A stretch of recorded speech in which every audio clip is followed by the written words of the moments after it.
Hadirin sidang Jumat yang dimuliakan Allah, di awal setiap khutbah khatib senantiasa berwasiat, mari kita semuanya termasuk diri saya pribadi senantiasa meningkatkan iman dan Islam, meningkatkan amal kita baik secara kuantitas maupun secara kualitas. Pertambahan usia yang biasanya dihitung di tahun Masehi, akhir-akhir ini mungkin di hari-hari ini sebentar lagi akan mengalami perubahan angka dari tahun sebelumnya ke tahun yang akan datang. Meskipun kita memiliki tahun secara khusus tahun Hijriyah, akan tetapi dalam keseharian kita tidak bisa terlepas dari tahun Masehi ini. Tahun Masehi yang akan berlalu akan digantikan dengan tahun Masehi yang baru. Terlepas dari apakah ini adalah identitas otentik dari Islam atau tidak, maka pertambahan waktu harus dijadikan sebagai momentum kita untuk melakukan sebuah muhasabah atau penilaian diri, memotret perilaku kita di masa lalu sebagai pedoman untuk perilaku kita di masa yang akan datang. Ada ungkapan di dalam psikologi yang mengatakan the best predictor of future behavior is past behavior. Prediktor terbaik untuk perilaku di masa yang akan datang adalah perilaku masa lalu. Sehingga bagi para asesor SDM, ketika melihat dan menilai, mengakses bagaimana kinerja seorang SDM di perusahaan, di organisasi itu akan baik, maka dia akan melacak bagaimana histori, track record masa lalu dia, perilaku dia, jabatan dia sebelumnya, bagaimana kebijakan dan perilaku pada jabatan-jabatan sebelumnya seperti apa, dan dari sana bisa memprediksi ketika SDM ini akan memegang pada posisi yang baru akan seperti apa nanti dia melakukannya. Prediksi seperti itu dinamakan sebagai perkiraan kompetensi atau kecakapan ketika orang tersebut memegang pada jabatan tertentu. Hadirin yang dimuliakan Allah, kecakapan kita untuk memandu perjalanan hidup kita di masa yang akan datang itu bergantung masa lalu kita, bergantung masa detik saat ini kita. Oleh karena itu, setiap detik dalam Islam harus menjadi sebuah transformasi, harus senantiasa menjadi sebuah perubahan. Hitungannya bukan hitungan per jam lagi dalam Islam ini, per detik. Kenapa? Karena satu detik yang kita lalui di dunia ini dan kita gunakan itu untuk beribadah kepada Allah, berdampak dan berefek yang luar biasa pada nasib kehidupan kita di akhirat kelak. Ambillah salah satu contoh. Dalam 3 detik kita ingat kepada Allah dan kemudian kita mengucapkan satu kalimat yang sangat simpel, subhanallah. Apalagi kemudian kita tambah subhanallah walhamdulillah wala ilaha illallah wallahu akbar.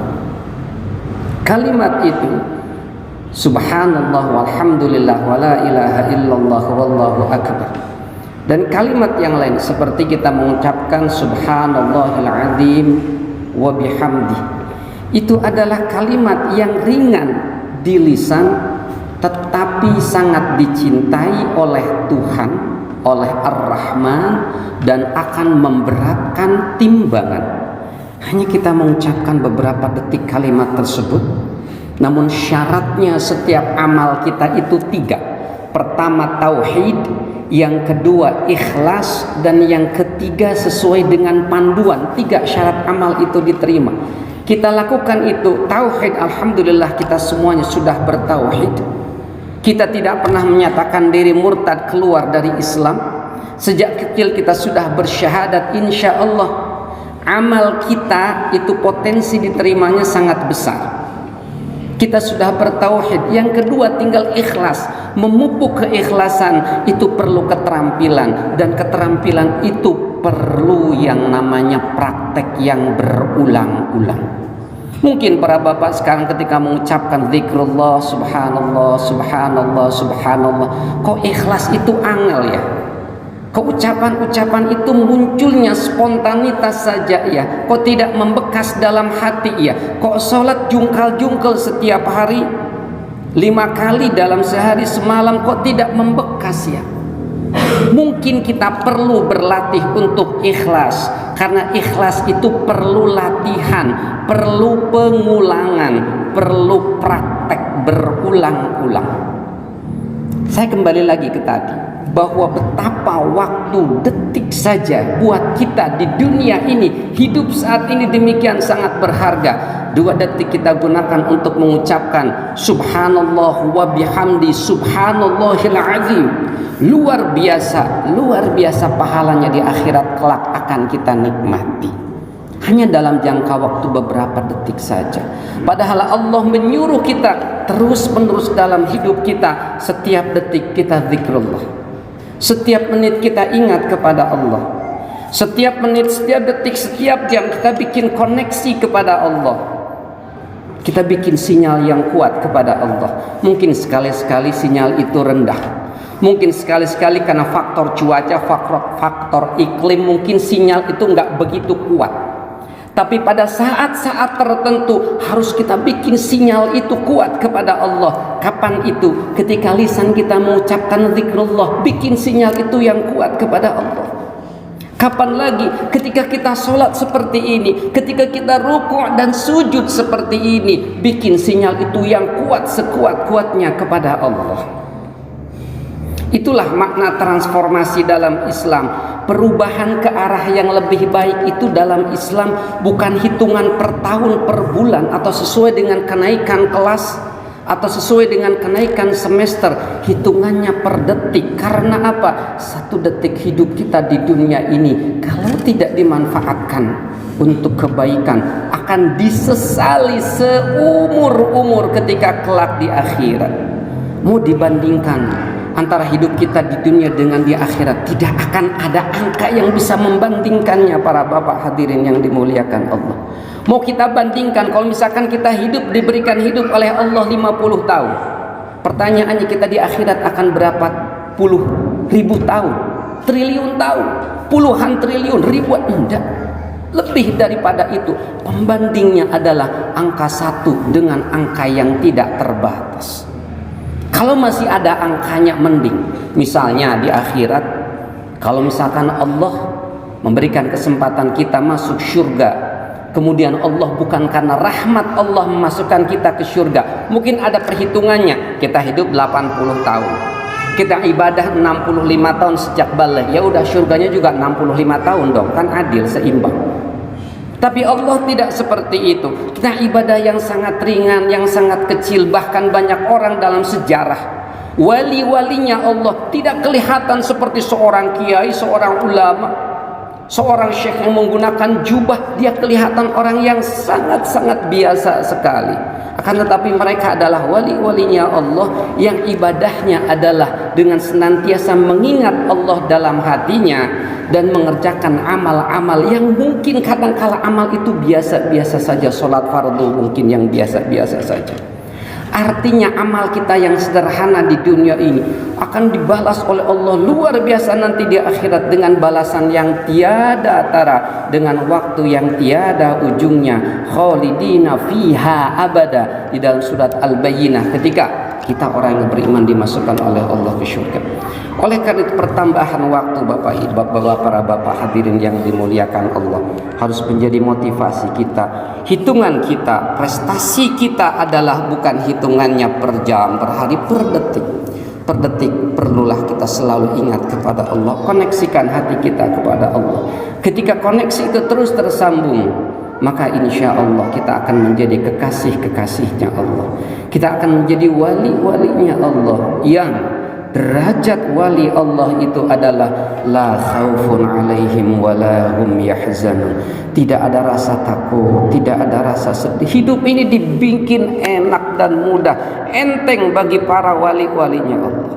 Hidup ini akan terasa nikmat sesulit apapun yang dilalui, sesulit apapun tantangan yang dihadapi.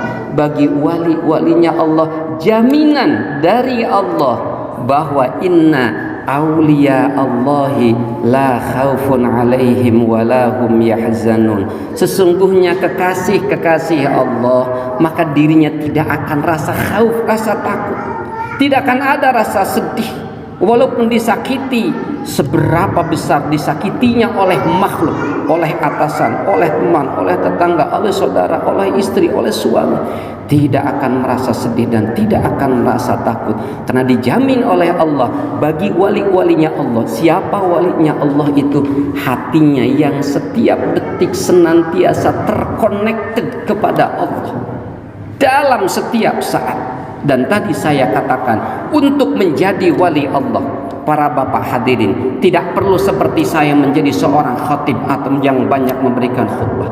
Tidak perlu menjadi seorang penceramah yang ngomong kemana-mana. Tidak perlu menjadi seorang ulama yang besar dalam artian itu adalah predikat dari manusia. Tidak perlu. Para bapak hadirin bisa menjadi kekasih-kekasihnya Allah, asalkan selalu ingat kepada Allah di setiap waktu dan setiap saat. Ketika itu bisa dilakukan, maka insya Allah ketenangan akan muncul dan kemaksiatan akan jauh dari pelupuk mata, kemaksiatan akan jauh dari pikiran, karena setiap detik senantiasa hatinya terlekat kepada Allah. Hatinya selalu ingin mencintai Allah dan selalu ingin dicintai Allah. Zaman sekarang orang berlomba-lomba untuk dicintai dan mencintai atasan. Orang berlomba-lomba untuk mendapatkan cintanya makhluk, cintanya atasan, cintanya keluarga, cintanya istri, cintanya anak. Namun sepi dan sedikit sekali orang-orang yang mengejar cintanya Allah, yang mengejar rahmatnya Allah, sangat sedikit sekali. Oleh karena itu, tambahan waktu harus kita gunakan untuk kita melakukan transformasi dengan meningkatkan kecintaan kita kepada Allah dengan senantiasa setiap detik membuat koneksi kepada Allah dengan jejaring yang kuat, dengan sinyal yang kuat. Ketika sinyal itu turun, tidak masalah. Kadangkala kita juga dalam kehidupan sinyal itu kadang turun naik. Tetapi ada waktu-waktu yang kuat ketika sinyal itu harus kita perkuat. Di antaranya ketika zikrullah. Pada saat-saat ini kita beribadah kepada Allah, dan saat nanti ketika kita melaksanakan sholat 2 rakaat. Mudah-mudahan kita semuanya bisa diberikan oleh Allah kesempatan untuk menjadi kekasih-kekasihnya Allah dalam posisi dan profesi kita masing-masing. Barakallahu li wa lakum fil Qur'anil Karim wa nafa'ani wa iyyakum bima fihi minal ayati wadh-dhikril hakim wa taqabbalallahu minni wa minkum tilawatahu innahu was-sami'ul alim wa qur rabbighfir warham wa anta